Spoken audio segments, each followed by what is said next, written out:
তো আপনার জন্য আমাদের প্রথম প্রশ্ন হলো, জান্নাতের সর্দার কোন মহিলা হবে? জান্নাতের সর্দার হবে কোন মহিলা?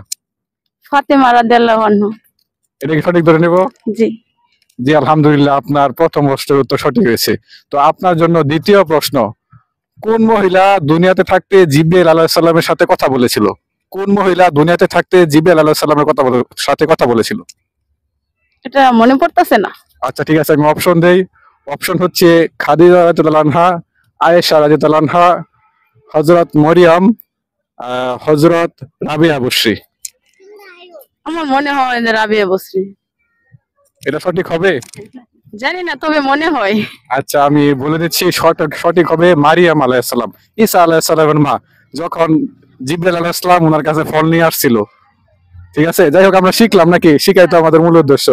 তো আপনার জন্য আমাদের আরেকটা প্রশ্ন হচ্ছে, কোন নারীর দুই সন্তান জান্নাতের সর্দার হবে? কোন নারীর দুই সন্তান জান্নাতের সর্দার হবে? ফাতিমা রাদিয়াল্লাহু আনহার দুটি সন্তান, হাসান হাসান আর হুসাইন। যাক, আলহামদুলিল্লাহ, আপনার দুইটি প্রশ্নের উত্তর সঠিক হয়েছে, আর একটা আমরা শিখছি। তো এই অনুষ্ঠান অংশগ্রহণ করলে আমরা কেমন লাগছে? ভালো, অনেক ভালো। এরকম অনুষ্ঠান কি দরকার আছে? হ্যাঁ, মাঝে মধ্যে। যাই হোক, আপুকে অসংখ্য ধন্যবাদ আমাদের অনুষ্ঠানে অংশগ্রহণ করার জন্য। আর আপনারা যারা আমাদের চ্যানেল দেখছেন কুইজ টিভি বাংলা, অবশ্যই ফলো দিয়ে সাবস্ক্রাইব করে আমাদের সাথে থাকবেন।